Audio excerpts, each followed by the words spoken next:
श्रीमद् भगवद गीता अध्याय 4 श्लोक 5। ठीक है, तो जैसा कि हमने श्लोक 4 में सीखा था, श्लोक 4 में हमने जाना और देखा कि अर्जुन कह रहे हैं कृष्ण से कि मैं तुम पे कैसे यकीन कर लूँ, है ना। तुमने सूर्य को ज्ञान दिया या तुम जितने लोगों के नाम बता रहे हो, मैं तुम पे कैसे यकीन कर लूँ, क्योंकि तुम तो मेरे साथ ही थे, मैंने देखा है तुम मेरे साथ थे। तुम कब चले गए सूर्य के पास, है ना। तुम्हारा जन्म तो अभी हुआ है, सूर्य का जन्म तो कब से हुआ है। आज उसी श्लोक को आगे बढ़ाते हुए बोल रहे हैं कि मैं कैसे यकीन कर लूँ।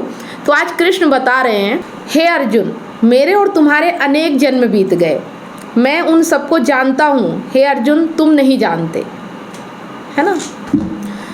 तो ये श्लोक अगर देखा जाए तो उनका कहना ये है कि मेरे और तुम्हारे जन्म, दोनों के जन्म कई बार हो चुके हैं, ये पहली बार नहीं हुआ है। और जो बात मैं तुम्हें बता रहा हूँ ये पहली बार नहीं है, लेकिन मुझे याद है और तुम्हें याद नहीं है। अब यहाँ हम अर्जुन को किसका प्रतीक मान रहे हैं? अहंकार का, ठीक है। और कृष्ण को सत्य का प्रतीक मान रहे हैं। तो अहंकार सत्य को क्यों नहीं जान पा रहा है, क्यों नहीं देख पा रहा, जबकि वो उसके साथ साथ चल रहे हैं। क्यों? क्योंकि उसके अंदर कामनाएं हैं, वो बाहर की ओर देख रहा है, वो अपने भीतर नहीं देख पा रहा है। इस वजह से अर्जुन कृष्ण को नहीं पहचान पा रहे हैं। लेकिन कृष्ण को सब पता है कि अर्जुन कब कब थे, कब कब कैसे कैसे उनका साथ दिया, कैसे कैसे उनको बातें बताई। कई रूप, मतलब सिर्फ रूप बदलते गए। जैसे हमने पिछले श्लोकों में बात की है कि सत्य सिर्फ कृष्ण के रूप में नहीं आया है ना। कई रूप बदले हैं, गौतम बुद्ध के रूप में, और भी वेद उपनिषद, बहुत सारी चीज़ें हमने जानी है, पढ़ी है कि सत्य कई रूपों में आ चुका है। जब तक अहंकार जन्म लेता रहेगा तब तक सत्य भी उसके साथ रहेगा। जिस तरह से एक नदी होती है, अगर तटनी है तो तट भी है, मतलब अगर नदी है तो तट जरूर होगा।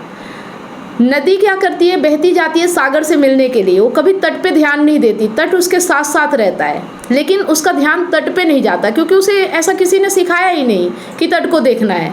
उसको तो ऐसा मोटिवेशन मिलता है कि सागर में जाके ही तुम्हें शांति मिलेगी, है ना। और भागती रहती है सागर से मिलने के लिए, कामनाएं उसकी, इच्छाएं उसकी प्रबल रहती हैं। और जैसे जैसे वो भागती जाती है वैसे वैसे उसका भी रूप बदलता जाता है, उसकी कामनाओं का रूप बदलता जाता है, वैसे वैसे तट भी बदलते जाते हैं, है ना। मतलब तटनी अगर बदल रही तो तट भी बदलेगा। ऐसे ही अहंकार जिस भी रूप में जन्म लेगा, सत्य उसके साथ उसी रूप में रहेगा, लेकिन वो देख नहीं पाता है। समझ पा रहे हैं? मतलब नदी सागर से मिलने के लिए तड़प रही है, बेचैन है, लेकिन उसे क्या पता कि वो जिस बेचैनी के लिए, जिस तड़प के लिए भागी जा रही है, वो उसके साथ ही है।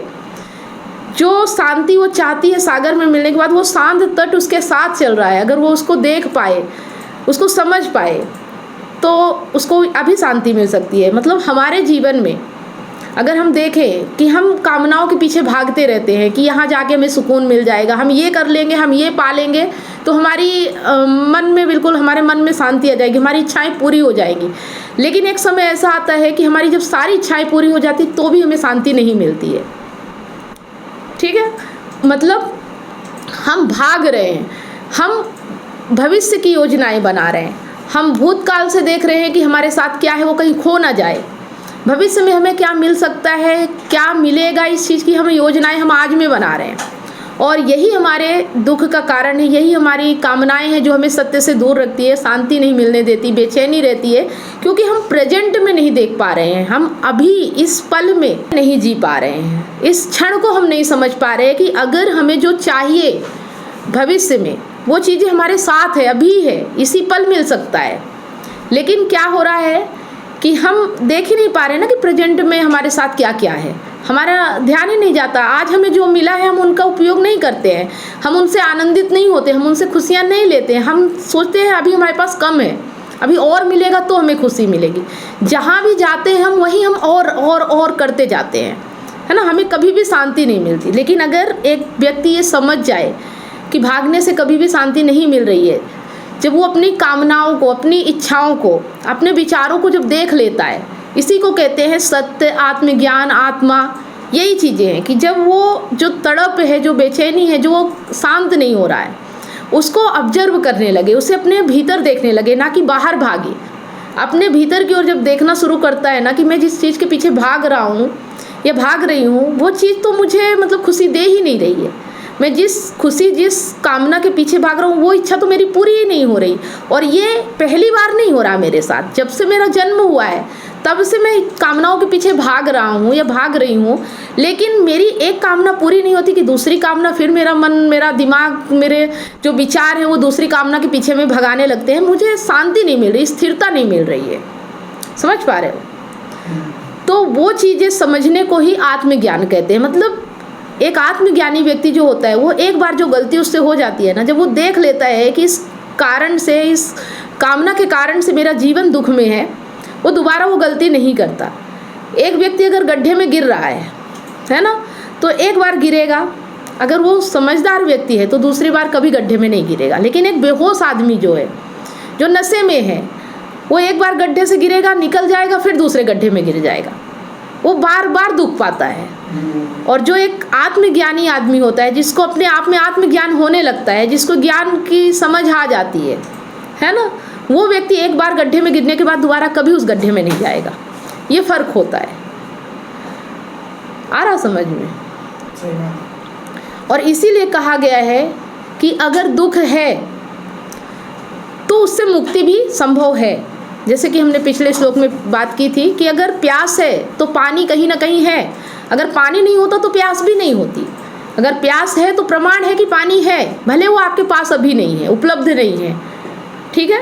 उसी तरह से अगर आपके जीवन में कष्ट है, दुख है, तड़प है, बेचैनी है, तो सत्य भी है, मुक्ति भी है ना। बंधन है तो मुक्ति अवश्य है, बस हम देख नहीं पा रहे हैं कि हमें मुक्ति कहाँ से मिलेगी। हमें मुक्ति स्थिरता में मिलती है, हमें मुक्ति अपने आप में, अपने अंदर देखने से मिलती है ना। जो भी हमारा दुख है उस दुख के अंदर भीतर प्रवेश करने से मिलती है। समझ पा रहे हैं? मतलब दुख आपका जो भी है, जैसा भी आपके सामने अभी दुख है, चाहे कैसा भी दुख हो, तो हम क्या करते हैं, दुख से भागते हैं, है ना। ये दुख है यहाँ पे, तो हम कुछ और सोचने लगते हैं कि इससे भाग जाएंगे, जगह बदल लेंगे, लोग बदल देंगे तो दुख खत्म हो जाएगा, है ना। लेकिन जब व्यक्ति दुख में प्रवेश कर जाता है कि ये दुख हो क्यों रहा है, इसका कारण कौन है, ये दुख आया क्यों है ना, जब इस कारण तक हम पहुंच जाते हैं तो दुख से हम मुक्ति पा लेते हैं।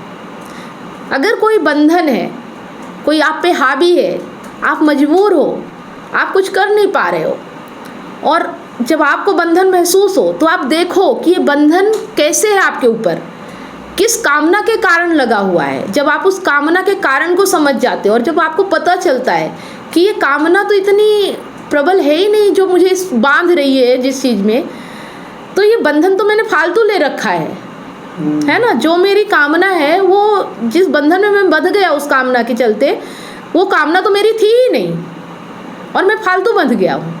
और जब आप समझ जाते हो उसी वक्त आप मुक्त हो जाते हो। तो दुख में, परेशानी में हमें प्रवेश करना है, ना कि उससे भागना है।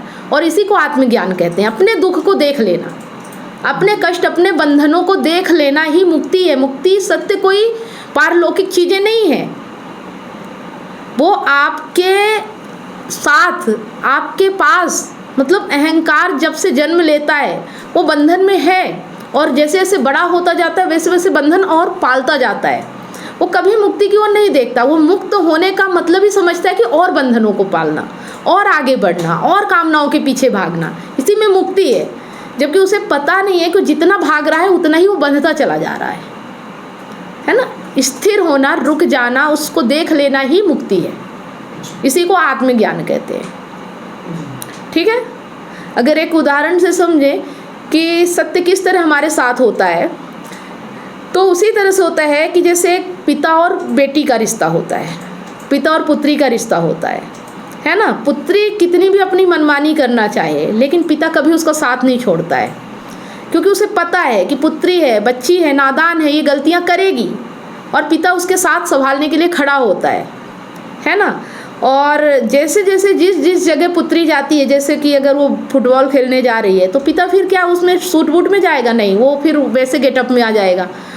अगर पुत्री कहीं पहाड़ी पे घूमने जा रही है तो फिर वो वैसे गेटअप में आ जाएगा, ठंडी के कपड़े वगैरह पहन लेगा। अगर पुत्री कहीं पार्टी में जा रही है तो वो ऐसा भेष बना लेगा। मतलब कहने का ये है कि पुत्री अहंकार की जगह, अगर अहंकार जैसे जैसे अपना रूप बदलता है, जिस जिस रूप में जाता है, सत्य उसके साथ उसी रूप में रहता है, लेकिन वो पहचान नहीं पाता है ना। कि अहंकार जो होता है वो अपने कामनाओं के चलते भागता रहता है। जैसे वो एक लड़की है छोटी, उसकी बहुत कामनाएं हैं, उसके दोस्तों ने उसे पार्टी पे बुलाया है, तो अब वो सोचती है कि पिता को साथ ले जाने की क्या ज़रूरत है। मतलब अहंकार सोचता है कि सत्य के साथ की क्या ज़रूरत है, मुझे तो खुशी और कहीं से भी मिल रही है ना। और वो उस खुशी के लिए पिता को भूल जाती है, बोलती है पिताजी आपको मेरे साथ चलने की ज़रूरत नहीं, मैं अकेली जाऊँगी। और डायरेक्ट मना कर दिया है कि आप मेरे पीछे आना भी मत, है ना, वार्निंग दे दी है। लेकिन अब पिता है, वो अपनी बेटी को कैसे अकेले छोड़ सकता है, तो वो क्या करता है कि चोरी से भेष बदल के चला जाता है पार्टी में, वहीं पार्टी में रहता है। अब लड़की का नाम अगर सरिता है, जिस लड़के की पार्टी में गई है, जिससे मिल के उसे खुशी मिलने वाली है, उस लड़के का नाम सागर है। तो बहुत अच्छा मस्ती मजाक किया, सब कुछ किया, लेकिन एक टाइम आता है कि रात ज़्यादा हो रही है और वो अपनी पार्टी में मस्त है, उसको ध्यान नहीं दे रहे हैं। अब उसे घर जाने की याद आ रही, लड़की को बोर हो रही है, उनको जिस खुशी के लिए वो आई थी पार्टी में, उसे वो खुशी नहीं मिल रही है। मतलब उसने सोचा तो था कि बहुत खुशी मिलेगी, लेकिन पार्टी में जाने के बाद उसे बिल्कुल वो खुशी नहीं मिल रही है ना। अब उसे पिता की याद आ रही है। जब वो तड़पता है ना, जब तकलीफ में रहता है अहंकार, तो उसे फिर सत्य की याद आती है कि मुझे सत्य की ज़रूरत है, लेकिन उसकी कामनाओं ने सत्य को पीछे कर दिया है और उसे वो देख नहीं पा रही थी। सत्य उसके साथ ही है, मतलब पिता उसका उसी पार्टी में है भेष बदल के, लेकिन वो पिता को नहीं पहचान पा रही, क्योंकि उसको तो सागर ही दिख रहा ना। लेकिन पिता अपनी पुत्री को नहीं भूलता, है ना। और जब वो परेशान है, जब वो बेचैन है, जब अपने पिता को याद कर रही है, जब वो रुक रही है, देख रही है कि आगे जाने से कुछ नहीं मिल रहा, हासिल नहीं हो रहा है, खुशी नहीं मिल रही है, तो पिता फिर उसका साथ देने आता है, उसे घर ले जाने के लिए आता है। और तब वो ताज्जुब मानती है कि आप मेरे साथ थे और मुझे पता नहीं।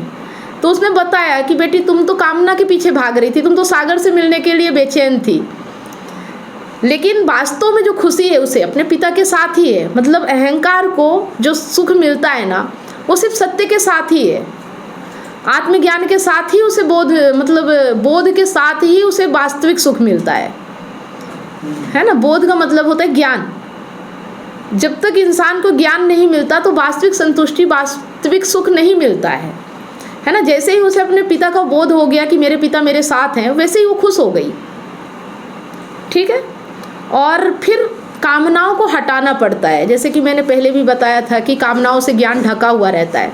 तो अर्जुन की बहुत सारी कामनाएं हैं जो कृष्ण को नहीं पहचान रहे, लेकिन कृष्ण निष्कामी है, कृष्ण की कोई कामना नहीं है, ठीक है। इसलिए वो पहचान पा रहे हैं, जान भी पा रहे हैं कि अर्जुन और मैं, हम दोनों साथ साथ थे। तुम्हें याद नहीं है लेकिन मुझे सब याद है, तो इस तरह से बता रहे हैं। तो शायद इस श्लोक से आप लोगों को समझ में आया होगा कि ये भ्रम हर अहंकार का होता है। जैसे अर्जुन का है कि सत्य उनके साथ है, फिर भी बोल रहे हैं कि तुम कब थे, कहाँ थे, तुम तो अभी हो, जो हो देह रूपी हो। उनके कृष्णत्व को नहीं पहचान पा रहे हैं। वैसे ही हम इंसानों के साथ भी होता है, हम अहंकार ही हैं, और जो अर्जुन की दशा है वही हमारी भी दशा है। और अगर कृष्ण को इतना प्रयास अर्जुन के लिए करना पड़ रहा है, तो सोचो कि हमें कैसे आत्मज्ञान हो सकता है। हमें भी तो प्रयास करना ही पड़ेगा, ठीक है। तो अपना अपना अनुभव शेयर कर सकते हैं, जो भी अभी सीखा इसमें से आपको क्या सीख मिली, अपनी सीख साझा कर सकते हैं। जी, मुझे तो यही सीख मिली है कि हमारे साथ में हर वक्त सत्य होता है, लेकिन क्योंकि हम कामना में घिरे होते हैं इसलिए वो सत्य को हम देख नहीं पाते। और क्योंकि सत्य हमारे साथ ऐसा नहीं है कि कोई अलौकिक शक्ति होगी या कोई ऐसा दृश्य होगा जो हमें देख के बिल्कुल भौचक्का हो जाए। सत्य बिल्कुल हमारे ही साथ, हमारे ही जैसे होकर चलता है। लेकिन हम सोचते हैं कि ये हमारे जैसा है तो ये सत्य कैसे हो सकता है, ये कैसे बहुत बड़ा, हम क्योंकि सत्य को बहुत बड़ा कोई अलौकिक चीज़ समझते हैं। मतलब यहाँ पे समझने की ये है कि जो आपका दुख है, जो आपका दर्द है, यही प्रमाण है कि सत्य आपके साथ है। और दुख है तो मुक्ति भी है, संभव है। और हम उस जो संभव है ना, उसे हम संभव क्यों नहीं कर पाते? क्योंकि कहीं ना कहीं हम और फ्यूचर में फंसे हुए रहते हैं। ये बंधन है। जी। हमारी कामनाएं आगे की करती हैं, हमारी कामनाएं पीछे का जो मिला है वो ख़त्म ना हो जाए, छूट ना जाए, इस डर से हम आज को नहीं देख पाते। और प्रेजेंट में जीना ही सत्य है। मतलब जो आज हो, आप अभी हो, इस पल में हो, यही आपका सत्य है। और ये सत्य आप क्यों नहीं देख पा रहे हो? क्योंकि आपकी कामनाएं आगे और पीछे चलती है। जी। है ना? जी। बहुत अच्छे से समझ में आ गया। जी। तो उम्मीद करती हूँ आप लोगों को भी समझ में आ रहा होगा। अगर आपके भी कोई सवाल है तो आप हमसे निसंकोच कर सकते हैं। उम्मीद करती हूँ कि आपको जिस तरह से हम गीता समझा रहे हैं, ये गीता आपको वास्तव में समझ में आ रही होगी, आपके जीवन में अप्लाई भी करेंगे। तो ये वीडियो अगर आपको वाकई में अच्छा लगा तो लाइक ज़रूर करें, ज़्यादा से ज़्यादा इसे शेयर करें अपने दोस्तों के साथ और अपने जीवन में अप्लाई ज़रूर करें। मिलते हैं नेक्स्ट वीडियो में। तब तक आप सभी लोगों को वीडियो अंत तक देखने के लिए बहुत बहुत धन्यवाद।